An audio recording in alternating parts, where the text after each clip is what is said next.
This podcast is being recorded on Kaurna land. We honour and celebrate the strong cultural traditions of motherhood, family and connection to country. How Motherhood Changed Me is brought to you by Harrison Macmillan, Australia's leading recruitment firm run by women who live by values that make their mothers proud. No woman can say motherhood hasn't changed her, but every mother's story is different. Last year we went to a parent-teacher conference, or it was like back to school night. And I was driving, but it was busy in the parking lot. So I dropped my husband off and he went in and the principal was asking him, "Oh, do you know which room you're going to?" And he said, "Yes." And he's like, "Oh man, yeah, you're good. You're good. You got it. You're such a good dad." Oh. And then when I came in, he was like, "Oh, we gave him the test. He actually knew where he was going." And I'm like, well, you assume I do. Yes. No one asks this, you right? when you, so, yeah.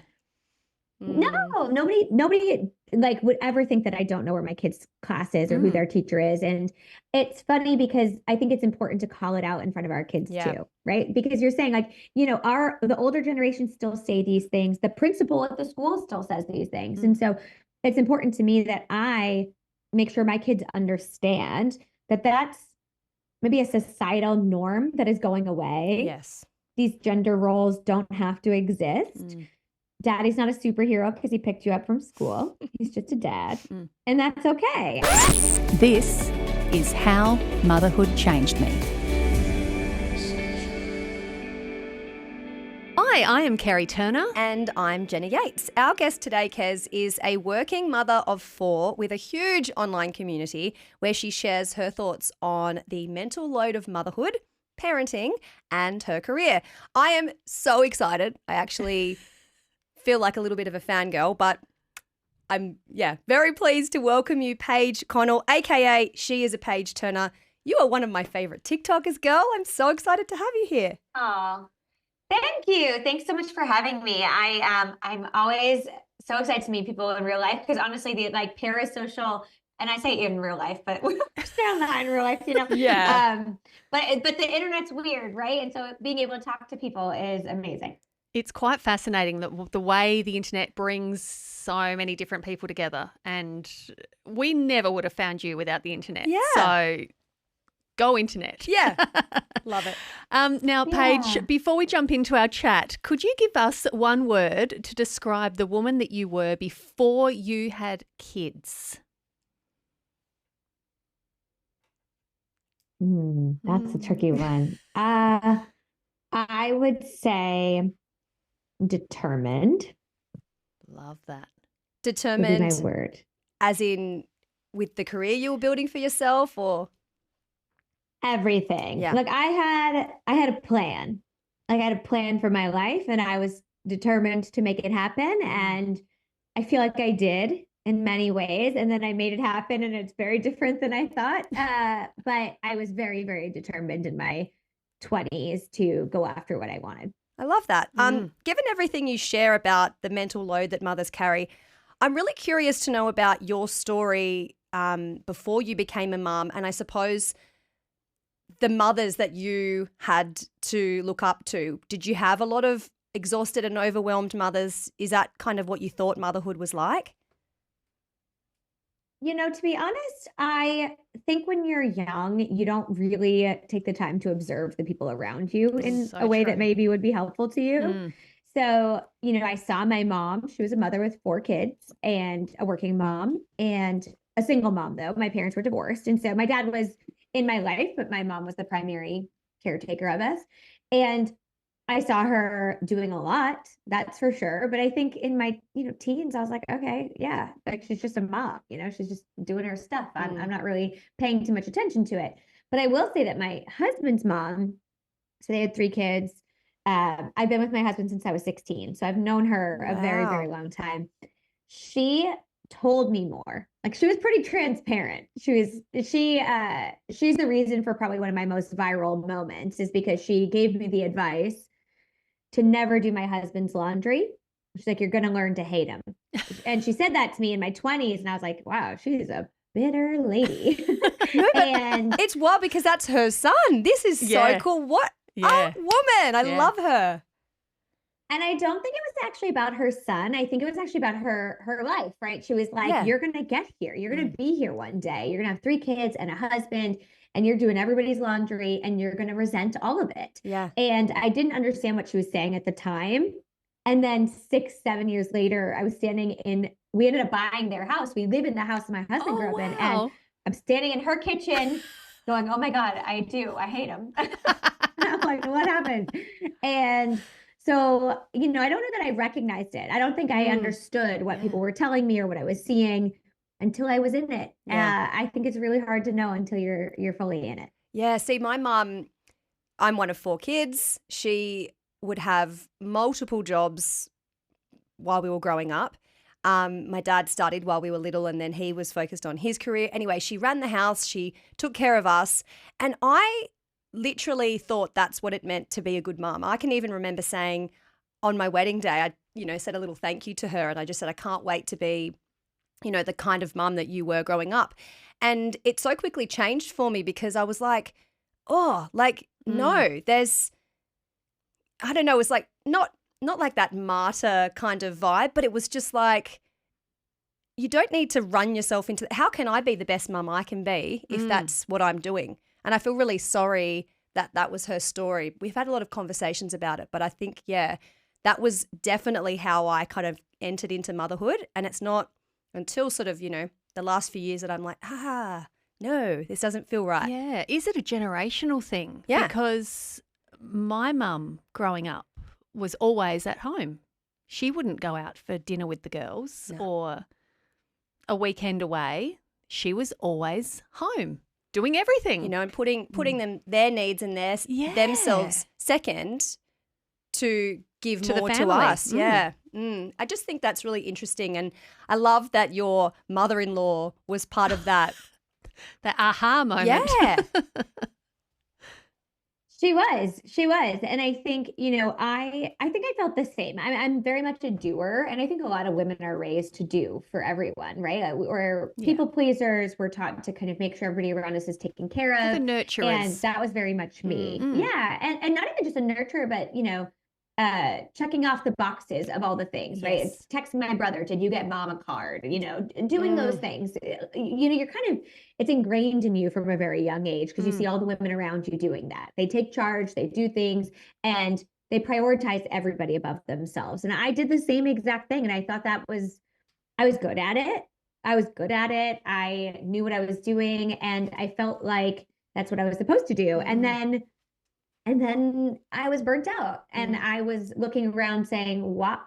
Wait, why are we doing this? And my mom would say things to me like, honey, I get it. Yeah, I've been there. It's so hard. And I started thinking, but does it have to be this hard? I don't know that it has to be this hard, right? I know it's hard for you and it's hard for me right now, but I just don't think it has to be.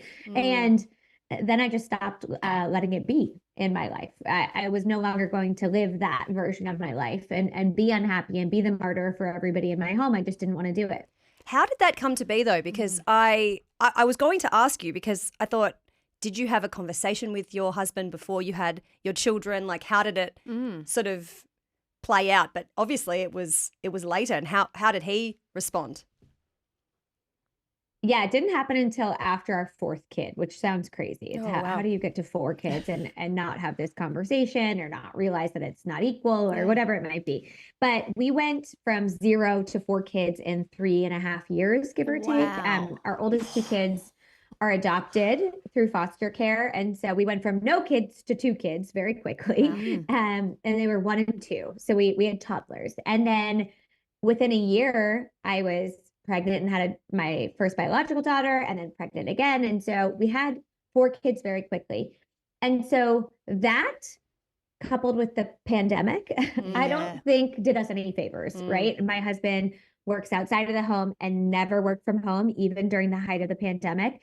And I did. So I became the default for childcare. I became the default for laundry and for cooking and cleaning and working. And I think that really escalated things very quickly. I don't know if we would have gotten to the place of resolving it as fast as we did if the world hadn't existed the way it did at the time. And so there was a day, we've been having these conversations. I'd been saying, I need your help.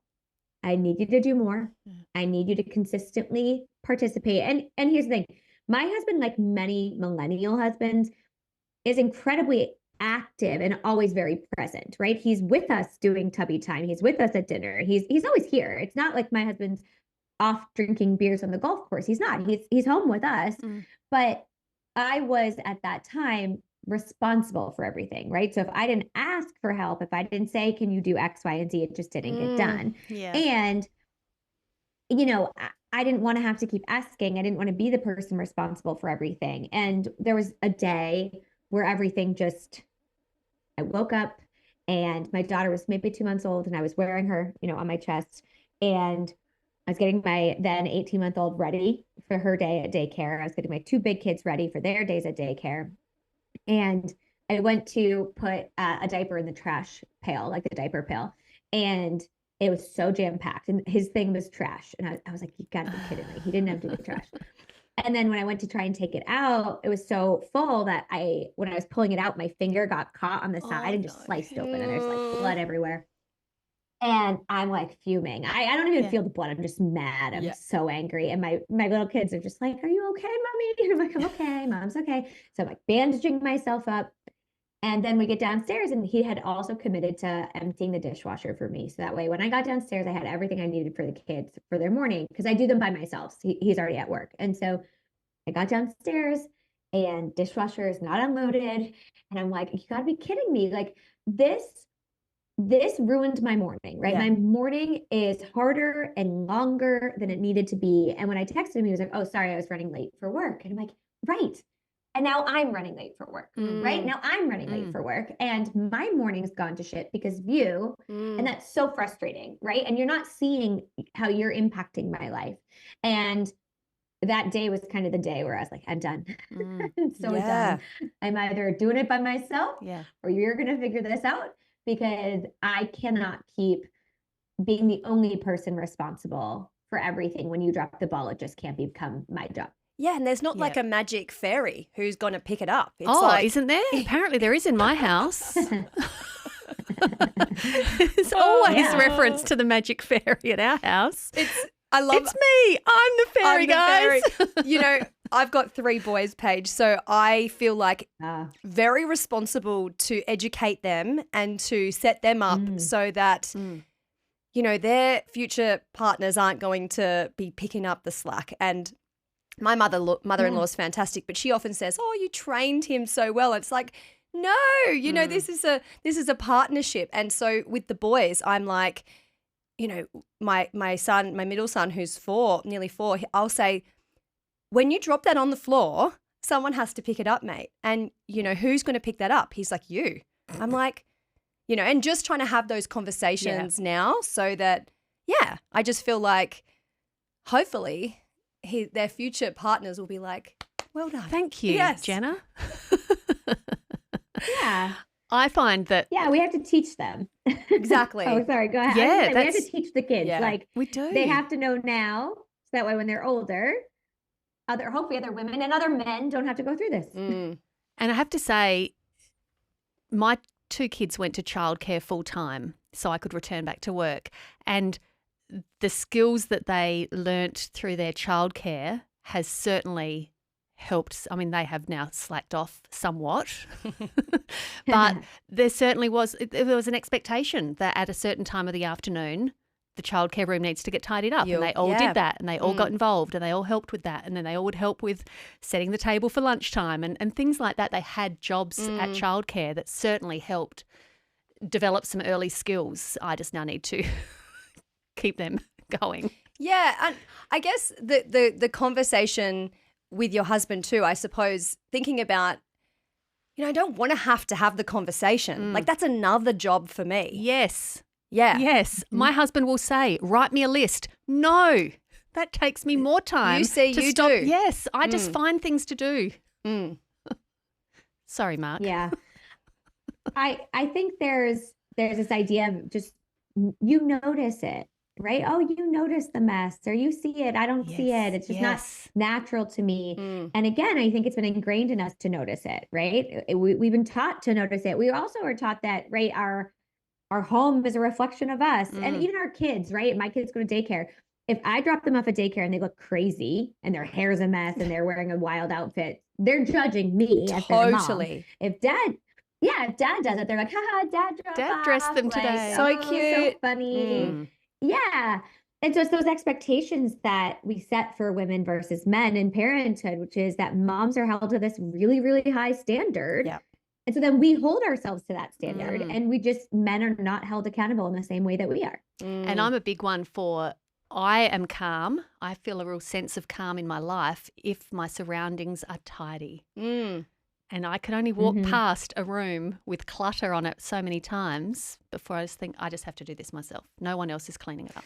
Oh, it's sad, isn't it? Just load something else onto me. I feel like we all feel it, but I would love to hear your explanation of what the mental load is, Paige. The way I think about the mental load is it's a running checklist in your brain of all the things that you need to know and do and remember. And it's this list that never gets shorter, right? Every time you check something off, you add something else to it. Yes. And so it's the idea, when you can't think of it, right? There's a difference between a task and the mental load. So when you think about dinner, cooking dinner is not the mental load, but knowing which meat to cook because it's going to expire, knowing what goes well with that meat, understanding if there's going to be enough for leftovers. Are my kids actually going to eat that food today? Who's boycotting all orange fruit right now for some reason? It's all the things that you know in your head that go into making the dinner, and then remembering, oh no, I just used all the butter, add it to the grocery list, right? It's that checklist that you're always running through in your brain, and you just know these things and have to remember these things. And it's a lot to keep up with. And every single small task has this associated with it. And so when you compound it all together, it just feels very draining. And it's too much for any one person to keep up with when it's for a family, especially with children. Yeah, I feel like most people would have seen the meme. I've never related to a meme more than all the tabs open. That is my head. All the tabs the open tabs. Yes, that's me. I've got all the tabs open all the time. And these days with sporting lessons and games and, music lessons, and this one's got this and library on this day, like it is all in our head. Yeah, that's right. And as much as like with library, my kids know that on a Wednesday it's library day at school. Their job is to make sure the books are in the bag, but still my tab is open to check that the books are in the bag to make sure they have done it, because they will feel terrible at school if they don't have their books back. Yeah. So it's never ending. It is never ending. Paige, you have a awesome series on TikTok that I love where you sort of, I guess, display what is and isn't the mental load. And I just want to put my husband on TikTok so he can watch that. Just can you send them to him? Yeah. How do I? Can you send them without him needing to have an account? Or he has to be able to log in? I don't know how it works, but he's on TikTok. And I don't even know if list. He would watch it if I sent it to him. But anyway, give us some of the examples of what is and isn't. Yeah, I think, there's the dinner. There's the, I was talking about laundry the other day. Laundry is a big one. Whenever I bring up laundry, people get really mad. But I say, the laundry is not the mental load, right? Doing my kids' laundry, that's not hard.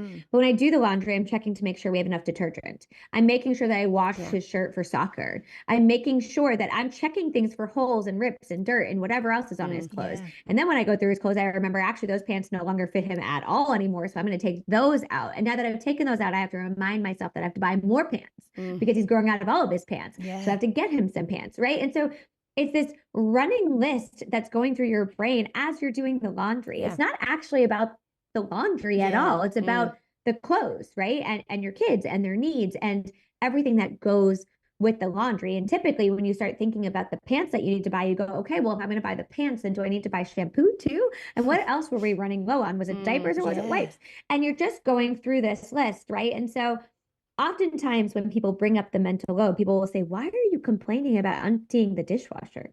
Like, why does that matter? That's not a big deal. And it's like, well, it doesn't matter, but it's all the things that go into the dishwasher, right? And that spirals me off into this other topic that also has to get done. And so, I've slowly kind of done that series. And it's interesting because it always gets a strong reaction, but there's this confusion between a task and the mental load, Yeah. which are two very different things. They're just not the Absolutely. same. Yeah. And then I'll be folding the laundry and suddenly pop into my mind, oh, we've got a birthday party this Saturday. I have to remember to buy a present. Nothing to do with the laundry, but it just pops into my head and then it will pop out again. Oh, it is. It just doesn't stop. And, you know, you can have a partner who might put on a load, but you're right. It is all the extra. Yeah. And it's heavy. It is because, you know, if you're sick or you forget, like that's something that doesn't get done or doesn't happen. Or else I'll think of something in the middle of the night and it will wake me up. It happened this week. I thought, oh my gosh, I owe a friend of ours money still from April. She paid for us to go to an event and I haven't paid her back yet. I need to message her. I can't do it. It's 4 o'clock in the morning. I need to remember to do that when I wake up properly. And it's just never ending. Yeah. I'm sick of it. Yeah. And it's just like the nitty gritty details, right? Like when you do the laundry, typically, if you're like me, like sometimes other kids' clothes end up in other kids' baskets, whatever. And as I'm folding them, I know these aren't his. I'm going to put them over here. Oh, these aren't hers. I'm going to put them over here. And this is pajamas and this is a t-shirt. And it's also the putting away of the laundry, right? When I get up there today, my daughter was looking for something and I pulled something out. And I'm like, well, that's not even yours. Like, this doesn't even belong to you. I don't even know how it ended up in here. And it's that idea too, right? Typically moms know what size each kid is, right? My husband will sometimes be like, 14, who's that? And I'm like, I don't know, who's 4 years old? Do the math. And so it's that conversation, right? It's knowing all of these things. Just inherent, like you ask me what size shoe my kids are, I can tell you what size shoe all 4 of them are. I don't have to look at their shoes. I can just tell you that because I know it. Because I keep it in my brain. Because you're the mom. And that is the difference. Yes, exactly. So I think that's it, right? Who knows these things? And why do they know it? Yeah. And it's not, you know, you're working full time, your husband's working full time. So there's that very obvious scenario. For me, I am, you know, I do a bit of freelance work from home. And it then just sort of becomes more of a default. And I feel really strongly about the fact that housework isn't mothering, you know, like I have kids that I'm tending to and, you know, I'm also juggling a bit of work, but I don't know whether I need to pick up the slack or whatever just because the floors aren't vacuumed when you get home. Like that's separate. That's both of our jobs. Yeah. And I don't even know that my husband necessarily puts that on me. He'll come home and he does, you know, do a lot around the house. I do want to stress that out in case he listens and goes, hang on a second. Whoa, lady. But it's the guilt that I feel, I suppose, and the fact that he'll come home and I'll go, I was going to do that because I'm like, oh, no, like it's ingrained in me that should be my because you're home job. Yeah. Yeah.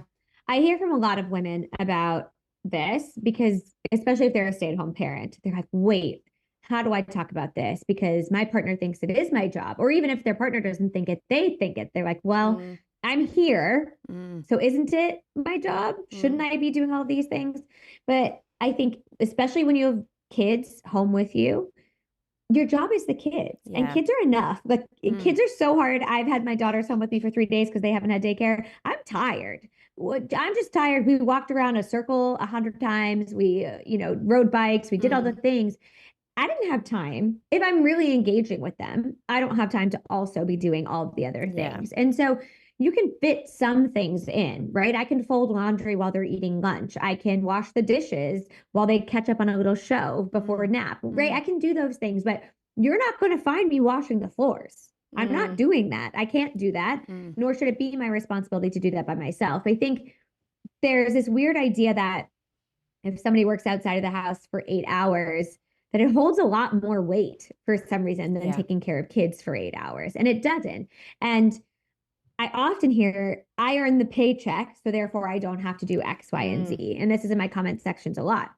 But it's weird to put a monetary value on your partner, right? To say, hey, you don't bring in any money, therefore your worth is less. I just don't align with that, right? I don't know that I'm not with my partner because of how much money he makes. That would probably be troublesome. People would worry, right? Oh, she's a gold digger because she's only with him for his money. And I'm not.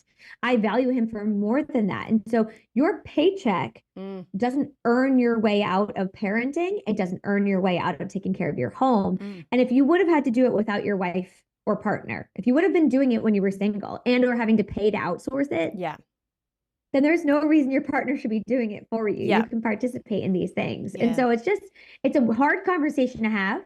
We all grew up seeing, or at least in America, we grew up seeing the idealized stay-at-home mom who did the cooking and the cleaning and all the things in her fancy dress, the trad wife-esque mom. But it's just not realistic, and nor should it be. I don't think we should be idolizing that version of it. Yeah, it's good. It's interesting you bring up the childcare point, because if we actually were going to send our kids to childcare, how much would we be paying for that?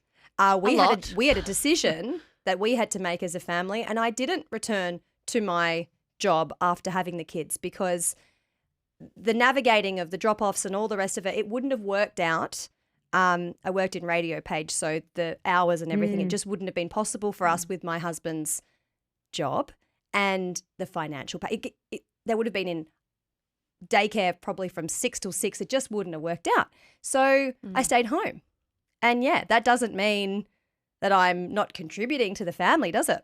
No, not at all. Absolutely not. No. And my kids did go to childcare because we were still going to end off slightly better off by me returning to work. Once you take the childcare chunk of things out, we're still ahead. But also to that, Kez, and this is what I think too, is your career and your wishes and wants and desires for your future matter. And it's not to say, oh, you're a mum, why are you going back to work? It's like, well, one day these kids are going to be grown, and then what's going to be of me? And I wanted to go back. I did want to go back. Possibly not full-time straight off, but that wasn't a choice for me. I went back full-time. It gave me a sense of purpose again. I wasn't just the mum looking after this child all the time.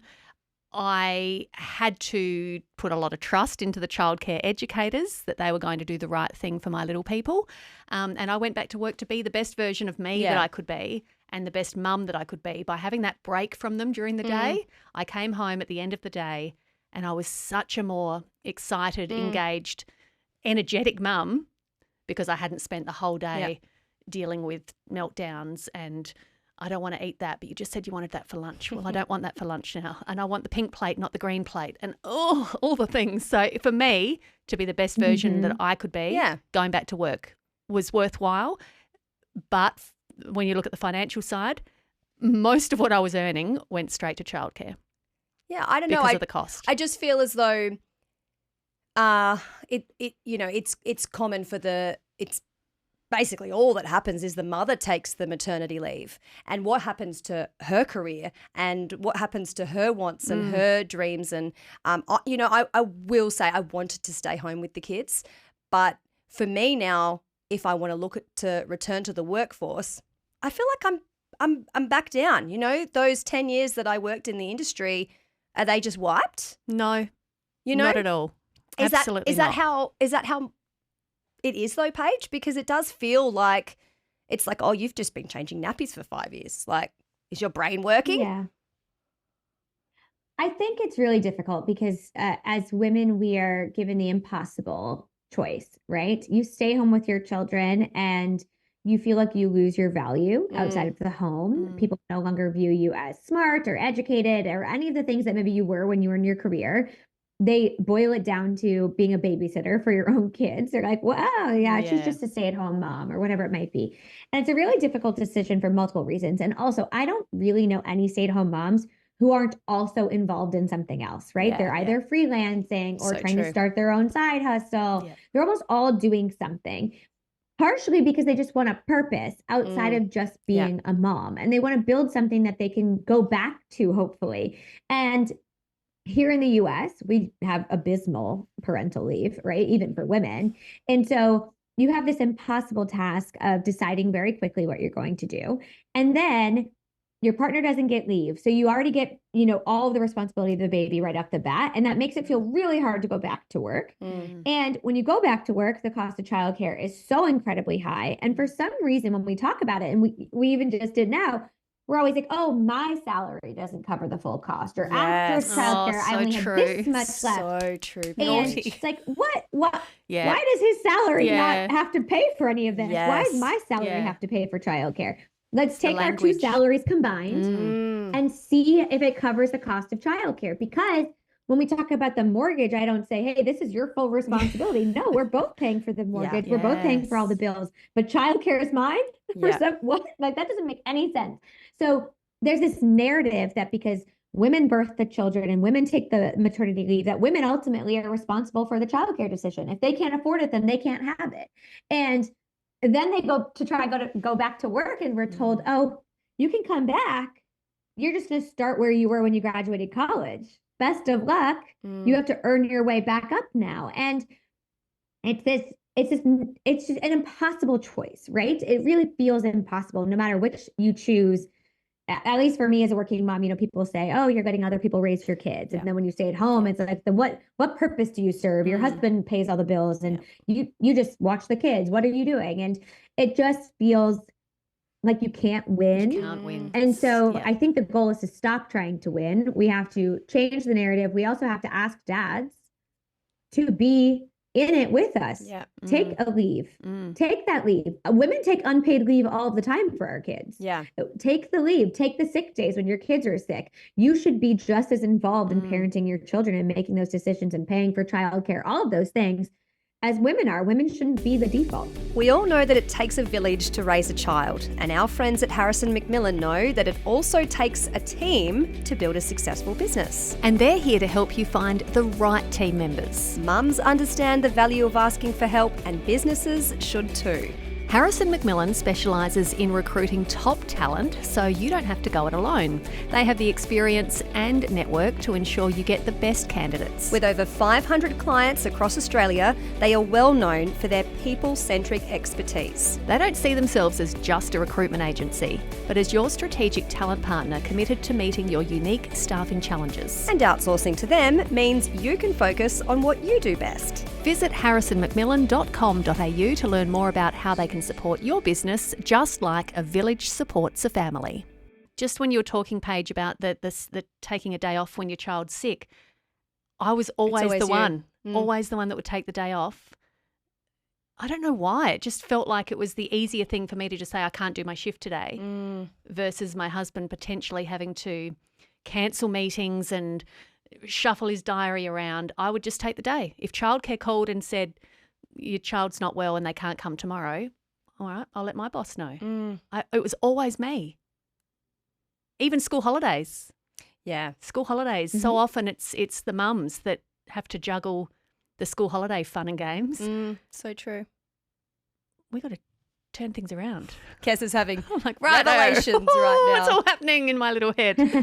I do love when you share these sorts of things though, and the different reactions you get in the comments because all the women are like, yes, and then one of your recent clips you posted, I suppose you were talking about dads can get more involved. School lunches too. And then you shared a clip with a lot of reaction comments. They were horrible, Paige. They were. Absolutely horrible. And, you put that Dixie Chicks song to it and I was just like getting goosebumps because it was like, the state of your country right now, I suppose, it's no wonder.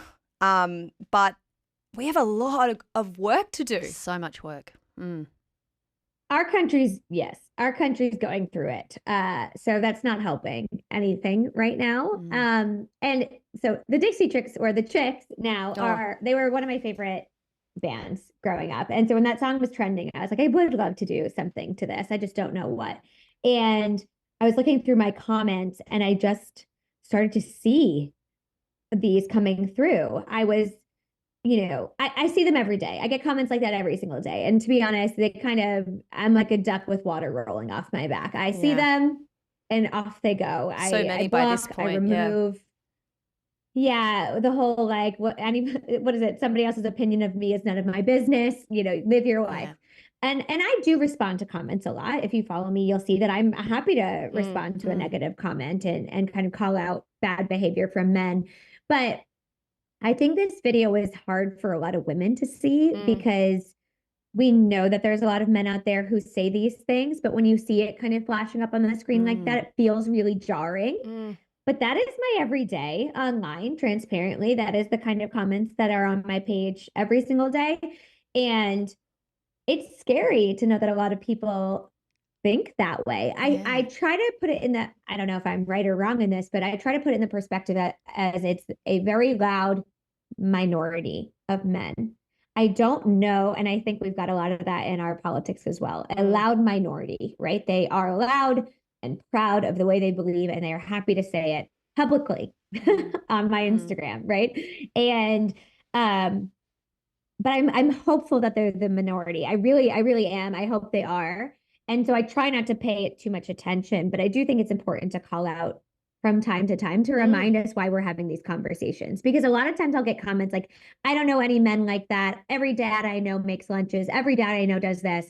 And then I'm like, okay, well, there's thousands of them in my comments telling me to stop talking and that they're going to like inflict violence on me because I asked them to make a kid's lunch, right? And so, yeah, it's an interesting world we live in where people feel so comfortable saying those things on the internet to other people, to strangers. But yeah, it was a good use of that song. It felt like it was, yes. Very thought-provoking, though, isn't it? It is, and I would almost guarantee that the men that have commented on Instagram would absolutely not say that to your face.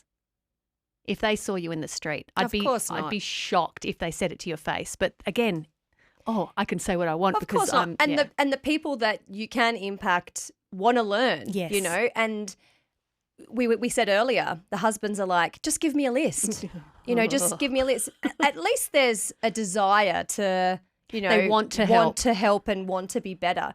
I'm really interested to know, Paige, if anyone listening to this, feels like their relationship is a little bit inequitable, how can we have those conversations? Like, what's your advice?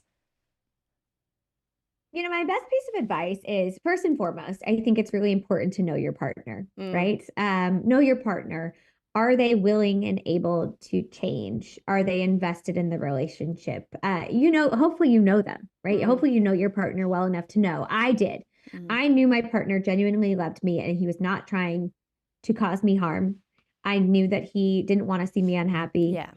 And that we just gotten really far away from where we thought. I don't think either of us ever thought we'd kind of end up in that place. And so I think that's part of the conversation, right? Because unfortunately, I talk to so many women who have partners who truly don't care to change. Right. And that's hard. I think so. Reckoning with that, I think, is really important. I think if you feel confident and comfortable in having the conversation with your partner, I suggest doing it in a calm environment, not in the heat of the moment, but also come with concrete, examples, right? When you come to them and say, I feel like you don't do anything, they'll go, what do you mean? I do this and I do this and I do this and I do this. It's like, okay, right. And so it's important to say, yes, I get that. But can we talk about the ways that this isn't balanced right now? And there's tools out there you can use. My husband and I did the Fair Play game. That's how we started our journey here. If you haven't done Fair Play. Yes, I've got the book at home and it has been sitting there for 6-7 months. I have no idea how to talk about it. I don't have the time. All the tabs are going. I know. But I've got the cards as well. We've got the whole kit ready to go. I love that. Yeah. I read the book. That was kind of one of my aha moments. It was a couple months before my husband and I had that moment I told you all about. But I had read the book and I was like, this is it. This is the stuff. This is what I'm talking about. And I like her game. It's by Eve Rodsky. The game is great. I actually turned it into an Excel spreadsheet, which is how my brain works. Like I didn't like the cards. It's linked in my bio if you want it. But it's just like, it's essentially the game is these cards, right? And it's supposed to be, it's like 100 cards, 101 cards of all the things that can happen in a home. And it's everything from the first year with a new baby to buying presents for holidays, planning kids' birthday parties, like everything. And then the day-to-day, what they call like daily grind tasks. And you're supposed to kind of give out the cards as they are today and look at your decks. And are they equitable? Do they feel fair? And if not, you have the conversation, and it's much more in depth than this, but you go through and you redo it. But I think doing an exercise like that, whether or not it's fair play or not, is important. And the goal is not to go tit for tat, like, look what I do, look at what you do, but to have the conversation to say, hey, when we did it, it was, okay, Paige somehow has 75 and you have 15. Like, I don't know. Like, if we're just doing the math here, it doesn't feel fair, right? Yeah. And so we did that, and that really helped at least set the stage. And then it's continuing conversations, continuing the communication around these things. And I will say, for us, it was like a year and a half of hard work. And now we don't talk about it anymore. So good.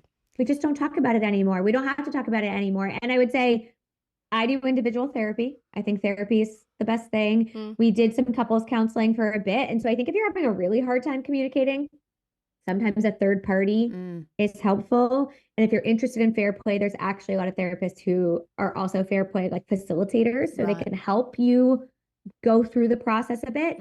But whether it's fair play or something else, I think having a conversation about what this looks like in your home, really laying it all out and saying, this is what it takes to run our home. Let's talk about it and figure this out so it feels fair. Because who wants a partner who resents them? Like, nobody wants to feel resented. Nobody wants to resent the other partner. And so I think it's in the best interest of both people in the relationship to make sure that everybody's feeling supported. And it's going to be hard, I think, for a lot of men, because it's asking them likely to do more work and to maybe reconcile with the uncomfortable feelings of being told that they're not doing enough, which doesn't feel good. And a lot of women feel like they are met with defensiveness. And I was too, which I don't want to excuse it, but I understand, right? When you're being told you're not enough, or you're not good enough, or you're not a good partner or a good dad, that's hard. That's hard to hear. And I think it's important to just remember that these conversations are being had to get to the other side of this, right? Not because we don't want to stay here. We don't want to stay in this uncomfortable moment where you feel like you're not enough and I feel like I am not enough, not valued, right? And so, I think it's unique to every couple. Something different works for everybody. And it's obviously so nuanced based on your careers and your kids and your life and where you live and your support system. But I do think you have to go into it with the best of intentions and knowing that you are both aiming for the same thing. And if you're not, then that's a whole different conversation. Absolutely. Unfortunately. Yeah.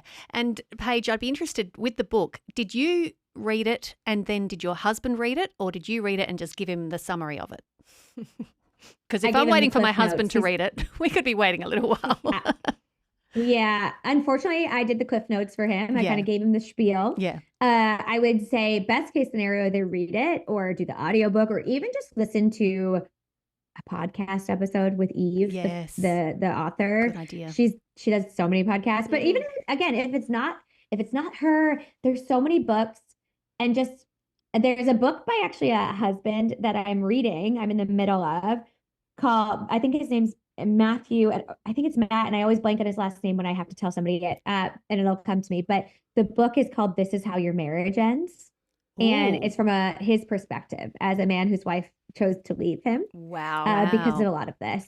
Yeah. And so if your husband's like, I don't want to read this book by this angry woman who's mad at men, you could also read that book. And I'm reading it because I just want to understand that perspective I'd love too. to read it too.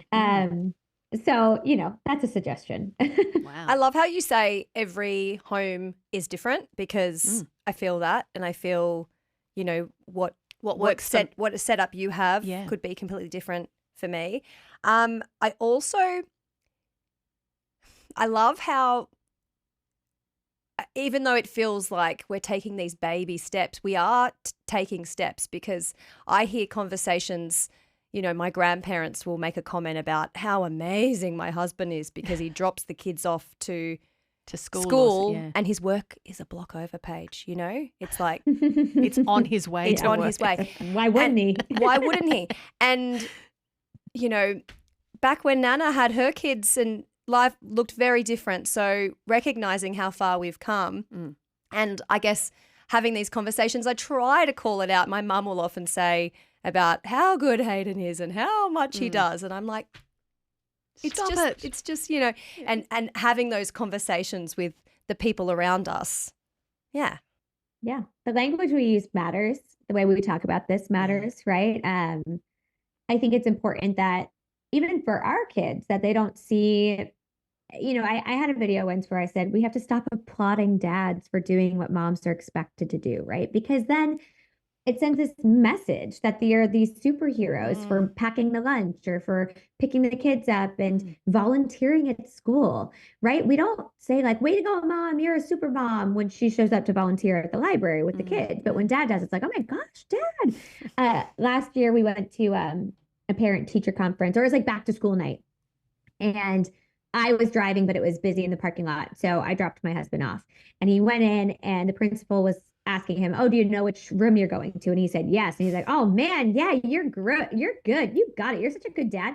Oh. And then when I came in, he was like, oh, we gave him the test. He actually knew where he was going. And I'm like, well, you assume I do. Yes. No one asks this, you right? when you, so, no, nobody like would ever think that I don't know where my kid's class is or who their teacher is. And it's funny because I think it's important to call it out in front of our kids too, right? Because you're saying like, you know, the older generation still say these things. The principal at the school still says these things. And so it's important to me that I make sure my kids understand that that's maybe a societal norm that is going away. Yes. These gender roles don't have to exist. Daddy's not a superhero because he picked you up from school. He's just a dad.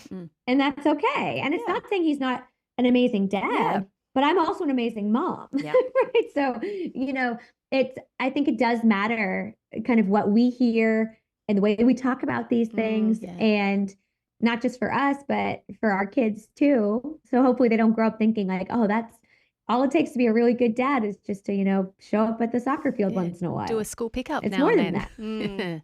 All right. I have another question. I'm just sitting here thinking Mother's Day versus Father's Day. And I'd love to hear your thoughts here because Father's Day, it's a lovely day.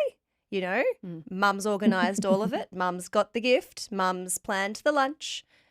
Mum's probably brought father-in-law a gift as well. Mother's Day rolls around.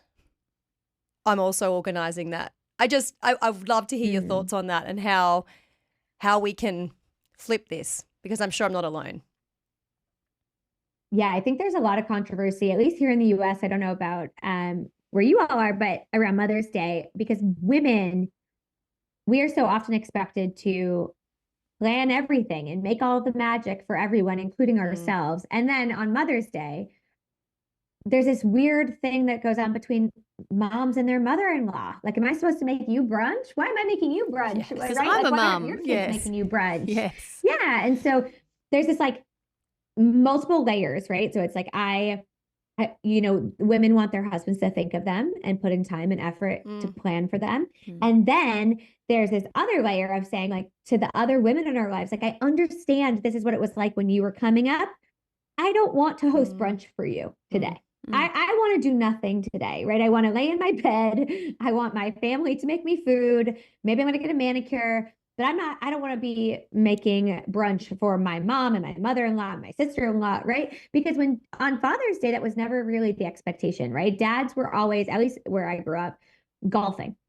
100%. Golfing on Father's Day. Yeah. They go golf, they come home, off. They eat they're just off. And moms want to be off too. And there's also this weird narrative, like, shouldn't you want to spend Mother's Day with the children who made you a mother? And it's like, I spend every day with them. I don't need, you know, today. I could do that tomorrow. And so I think, you know, I've said before, sometimes I think it's okay to match energy. If your partner's not showing up for you in that way, then it's okay for you not to show up for them. Yeah, I like that. And in our house, matching energy means we actually do the same thing on Mother's Day and Father's Day. On Mother's Day, I got to sleep in. He makes me breakfast. He booked me a massage. And then we have a babysitter in the afternoon and we go out together and just like hang. Nice. And we did the exact same thing on Father's Day. And because I was like, I don't want to be mad that you get a special day and that I don't. So we're getting the same days. Yeah. And we're doing it together. Yeah. And honestly, the last few years have been great. I love that. I don't know. Yeah, it's a lovely idea. I like spending Mother's Day with my family. I just don't want to have to organise it. And Yes. my mum lives interstate, so I love my mother-in-law, but I don't want to spend Mother's Day with her. I just feel like it's my day. But unless I organise something, it generally rolls around and it's like, oh, what are we doing? It's like, all right, I'll plan it, So I find it's different in my house now that the kids are a bit older. They are excited to want to make me some toast. Cute. And they want to actually be involved, but certainly when they were younger, it would fall back on what do you reckon we should do today type thing. But they are far more, we've got all these ideas and we're going to take mum to this that's place. gorgeous. And yeah, they're And all over it. We've spoken about this before as well, Kez, in regards to Christmas, Paige, and I made a controversial comment saying I prefer Easter over Christmas. It just feels easier, It's like there's chocolate and because the mental load leading into Christmas. And it always feels like you spoke about the magic making, and I'm so like I love Christmas, but then Christmas rolls around, I'm so stressed out. It's so overwhelming. It's hard to enjoy it. It's so hard to enjoy it, but shops are closing, you got to plan ahead and it's like, and I just, as a mum, it's like lovely to look on their little faces, but it is exhausting. And I will say, I prefer Easter. I prefer Christmas. I get it. You get it. I get it, but I prefer Christmas, but I would love, my ideal Christmas now would be for me, my husband and the kids to just go away. Oh, totally. I would love that. I've said that as well. So Let's all go to Bali. We don't have to juggle all of the have external. a chef and we just, it's easy. No one cooks, no one cleans. Love it. Oh, that would just be the dream. Oh, yeah. Paige. Christmas, it's funny. I remember growing up, in like my teens, my 20s, my mom would be asking me what I want for Christmas in September. And I'd be like, I don't know why we're having this conversation. And now I recognize that she was just trying to get ahead of the game, right? And so often women do that. They're trying to, that's the mental load, right? They're like, if I start shopping now, like back to school time, I can get all this stuff for cheap. I'll stockpile it away in the attic. Yes. And then I'm going to give it to the kids at Christmas time. And I get that now. I get it. Because like the last thing I want to be doing in November, December is hosting the holiday while shopping for the holiday, while wrapping all the presents. And it's a lot. Making the magic. I even think about the tooth fairy. Like, who's thinking about that? Who has the money? Who's writing the little note, right? Who's making that special? It's that kind of stuff, right? Who's thinking of those things? In an ideal world, I hope both of us, right? I hope both parents are thinking of those things. But I agree. I mean, I love Christmas in theory.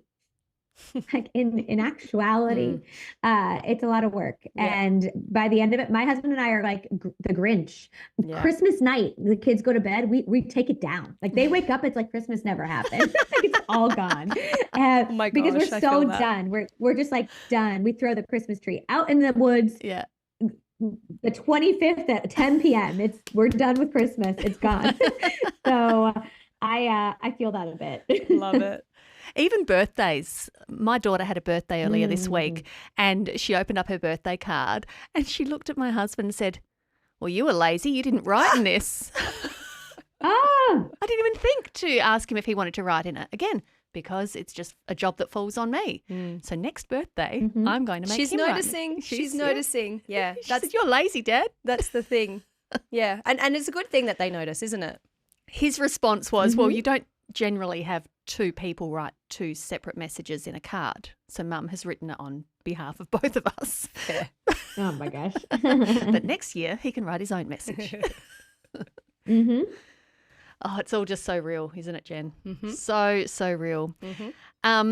Paige, thank you so much for your time and making us feel like we're not crazy. Yeah. We're not the only two mums dealing with this. Every single mum out there is trying to juggle and manage and survive and crawl, whatever we're doing. Oh, yeah. Right back at the start, determined was the word that you gave us for the woman you were before you became a mother. Now that you are a mum, can you think of one word to describe the woman you are?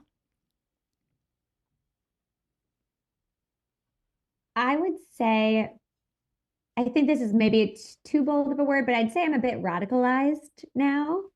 I can't, I don't want to take things for the way they are anymore. Yeah. I think motherhood, pregnancy, childbirth, it's all just opened my eyes to the world and to the realities of women and mothers in particular. And I can't go back.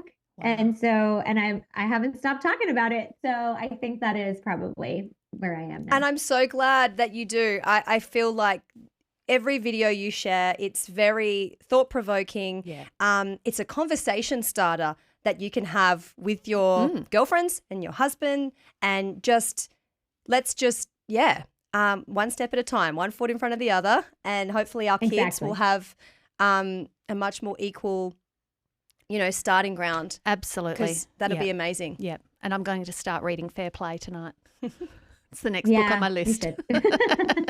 Thank you so much, Paige. It's been so much fun, and we'll share your socials in the show notes because I'm sure if they haven't discovered you yet, they're going to be big fans. They are going to want to. Yeah, it's been awesome. Thank you so much for your time. Thank you both. I appreciate it. Thank you so much for joining us on How Motherhood Changed Me. We'd love you to be part of the conversation by connecting with us on social media. And if you enjoyed this episode, please rate, review and subscribe.